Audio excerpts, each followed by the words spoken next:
Hello. Hi, friends.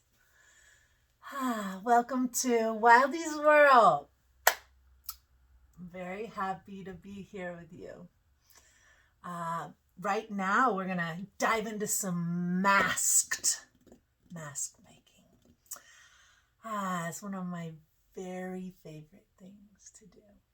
And the thing I love most about masks is you can build them out of anything. In college, we studied African art, and that may sound a bit cliche when you really get into the world of art, because African masking, it is their whole entire heritage, their whole culture wrapped into this performance, storytelling, spiritual world. And each country, there are so many of them, have their own history, style, and materials, and a whole culture that are revolved around masking. And all around the world, people have been masking and performing these beings, these transformed beings, for as long as human culture has been in existence. Okay, we could look up the dates, but very, very rich history of masking around the world. It's not just for Halloween anymore. It never was. Okay, so let's get into some of the materials. Now, I brought out gunk. I brought gunk out because gunk is one of my best buddies. It really highlights the 3D form and just cereal boxes. Gunk is just cereal boxes that have been turned from shapes into forms. Okay, shape. My mom saved these for me, so shapes turn into forms so easily, as we noticed last month with our little crinkled papers and such.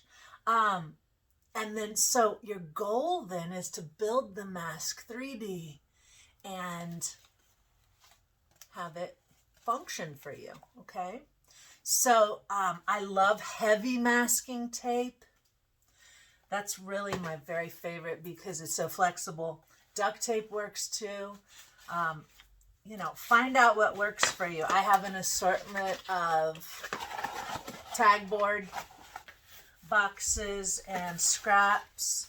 And I just finished the last tea. This would be something fun I could incorporate into my mask. Just a small piece. So the outside is very shiny and waxy, and you don't want to glue with that. That just doesn't, and you don't want to see it too. So two things. It's waxy, so you want the paper surface. I'm just going to open it up and kind of see where it goes from there. Okay, I can reassemble it backwards. Let me just do a little bit of that, okay? So my big tape, no need to cut that. When you're building your mask with tag board and tape, sometimes you need quite a bit to form that surface. Other times, you don't need much at all. Okay, so I'm not going to continue making this box. I like this shape right here. And I'm thinking I could do something. Oh, do I want it so boxy? Probably not. I don't want to wear a box on my head. Not today! So let's fix it up. Okay? Just see what happens when you start to change that form. I'm going to leave this little lip. It's good for gluing, taping, whatever. But I'm changing this form. I'm going to cut off those. Okay, now I have more like what's a beak. My suggestion is that you start building these forms and putting them together. How do I want to use this one? I'll have to think about it.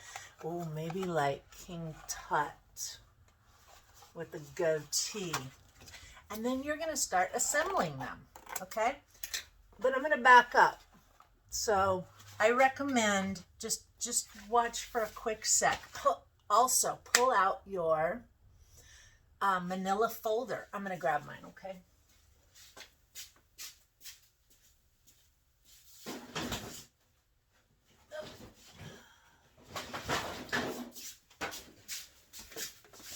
Okay, so the manila folder is part of an exercise that I like to start with, because you're making this one into a simple 3D form using symmetry. Okay, so it's fun. And you can do this practice on a regular piece of paper first. I believe I put one in there for you. Anyway, this is called cutting on the fold. It's a technique that we've all used in the art ed world forever. But basically, here's the center. Your face is symmetrical. So we're working with symmetry. All faces are basically symmetrical. So here's our premise. And whatever I draw on one side or cut will be cut on the other side right through both layers. So just remember, this is your axis of symmetry, your midline. And I would suggest cutting this and drawing this as big as possible, because part of masking is to exaggerate and to embellish and just become larger than life, something that's not just a face anymore. Now it's a character. So you could have an animal in mind. You could start with a basic shape. So, you know, this one's going to be roundish. You could start adding and building, but I would suggest, again, making it as big as possible. This is my open edge. I do not draw on the fold. So it looks like that one's going to be kind of a big sun-like thing. I just like to horse around with them and see what happens. I'm going to do another one over here. I really like horns.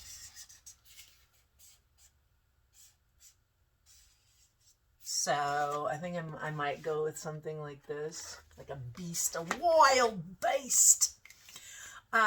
Okay, so whatever it is, and if you start with a pencil, you can erase, change, you can, and you can also flip it inside out.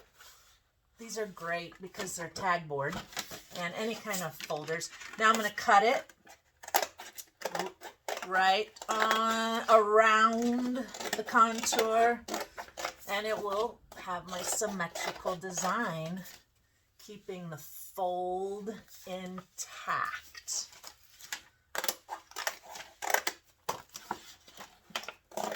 Now with these videos, you can watch and then do. You can pause anytime you want. I suggest watching them first and then kind of getting into your creative zone after, when you have time to do that. Just get this, because you're not going to be doing this exact shape. You've got your own great ideas. Ooh. Okay. Wow. Okay, that one is turned into like a king. Spider king. Uh-oh! Bed bug! It looks like a no, this one's scarier. It looks like a tick or some kind of insect with. I like the demon version. Okay, so now one thing we can do is, you don't have to do this now, but you can cut a little slit. Look, I'm cutting up about an inch, and just, you know, 1.5 inches. And then you can take that, turn those under, and staple them. So I just took those and folded them together. And that, when I tape or staple that, it's going to have my place for my nose. Okay, so I'm getting 3D already just with that simple board. Okay, so here's one great way to start. Let me tape that up. And before I tape it up, I should really cut some eyes into that. Let's talk about eyes. Googly eyes were for, I threw them in there for your crazy creatures, okay? So, whatever you want. I don't know. You come up with something cool. I know you guys have your own special sauce. So, googly eyes are always good. More googly eyes. Okay. Eyes. Proportions on the face. Your eyes are in the middle of your head. Okay?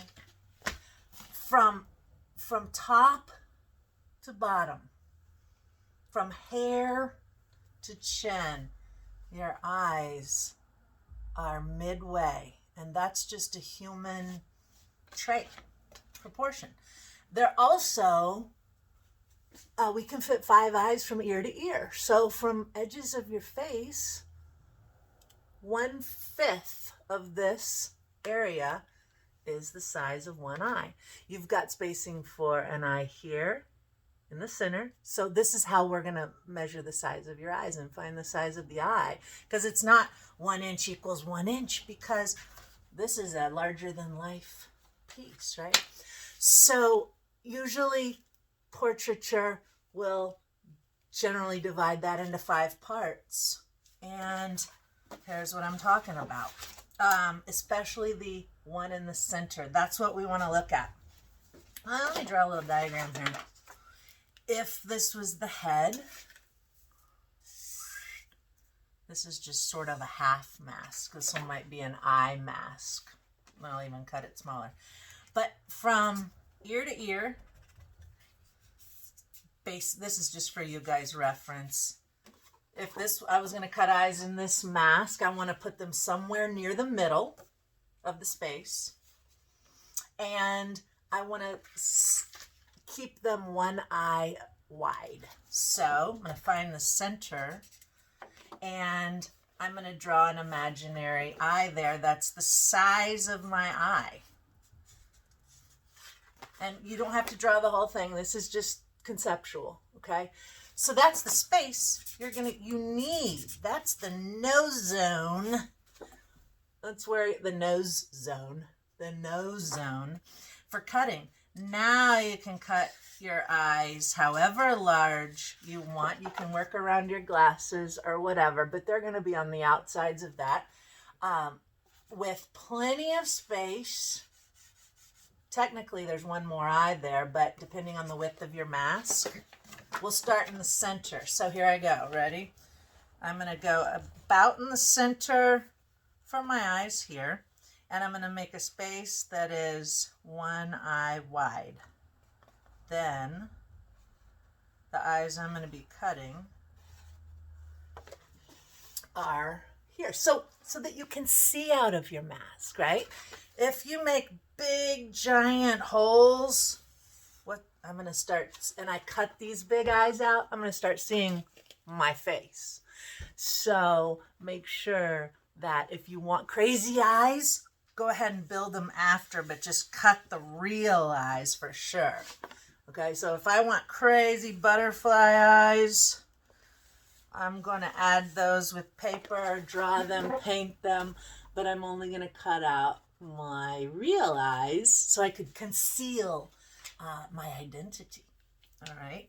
So anytime you're going to cut these out safely, I like to fold right on the eye. Tiny little fold, tiny snip. Then you can get your scissors in there, and you don't have to accidentally cut a hole in your hand, jabbing something through the through the paper. Believe me, I've seen it all.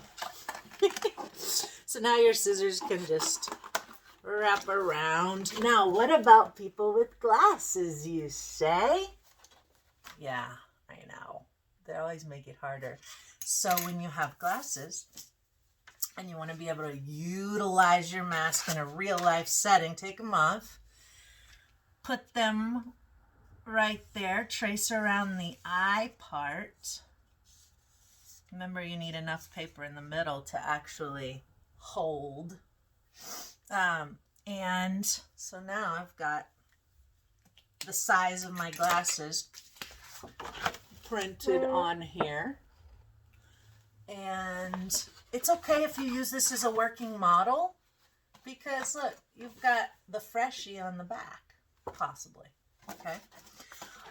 Now I'm going to cut those out. So, and I'm not going to cut a hole through the middle. I'm going to leave that, but I'm going to go around and just do the outside edge so that it can sort of be open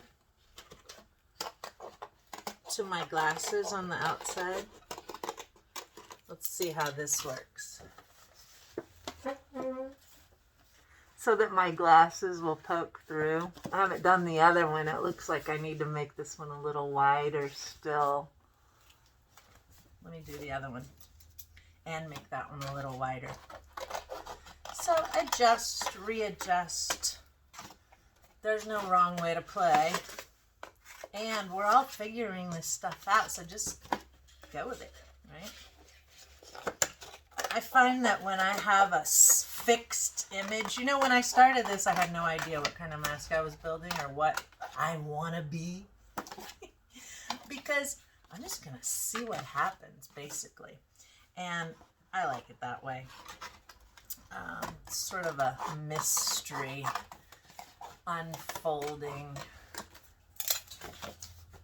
Okay, now my glasses. Ooh, I kind of like it in a triangle. See, but I've already cut that slit. So if I want more of a rounded edge contour, I kind of like it in the triangle. See? All right, so at this point, sky's the limit, baby. Golly. You can take this one, your folder, your manila folder piece.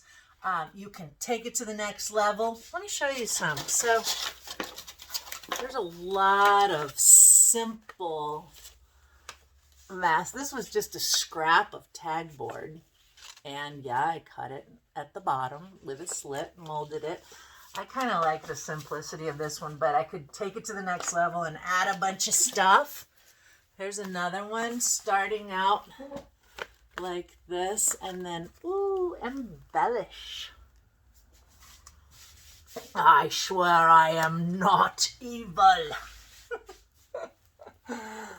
So I found the cool shiny stuff and combined drawing and paper, and these have, this is like wrapping material from, I save all of the wrapping every holiday. They're like, what are you doing? Well, I'm collecting cool bits of materials. And then I'm going to turn them into interesting things. And it's more about the making and doing. Well, this might be one of the 7 dwarves. I don't know. What else could we do? Big. It's folded on the back and the front. Tried to bring the 3D nose out. I wanted to go with the fall leaves. Some whiskers.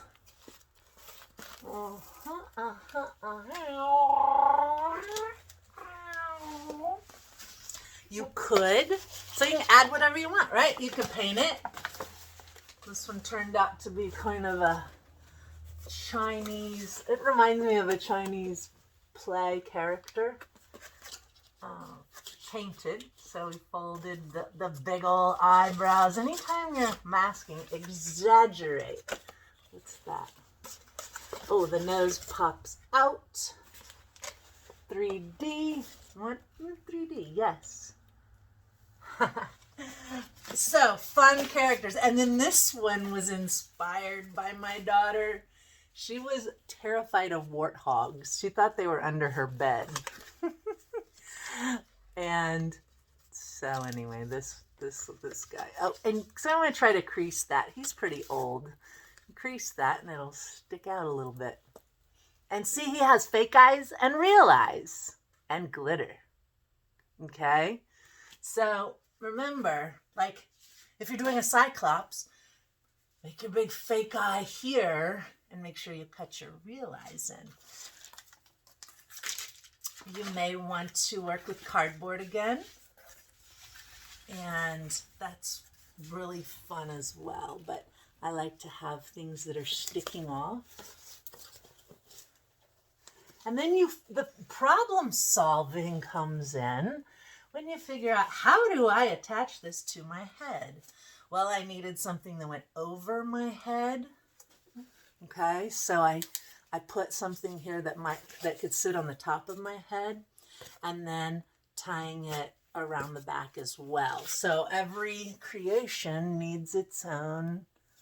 Oh, there we go. Get his mouth straightened out. This one has fabric on it. Yeah, it's fine. You can add whatever you want. So, in short, building all the parts and pieces. Now with the cereal box, what we just practiced, certainly with your folder, is totally awesome. With the cereal box, it's basically the same thing. I'm gonna tear this open, but it's got this part. It's just different, right?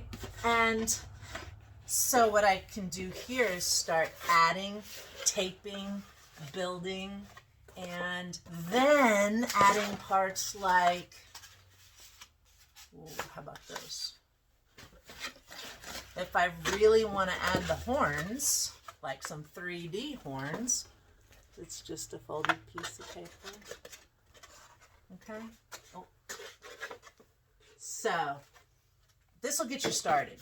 All right. I don't want these things to run too long because that will make Gunk mad. Gunk would be very, very mad. I don't want to make Gunk mad.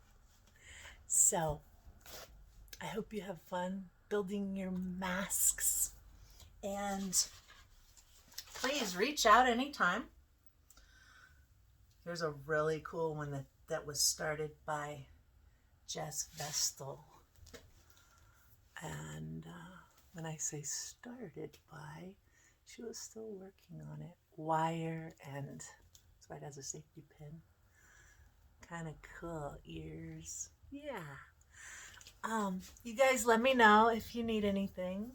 And thank you for joining me in Unboxed October. I hope you're having fun with it. And have a great day. Thank you.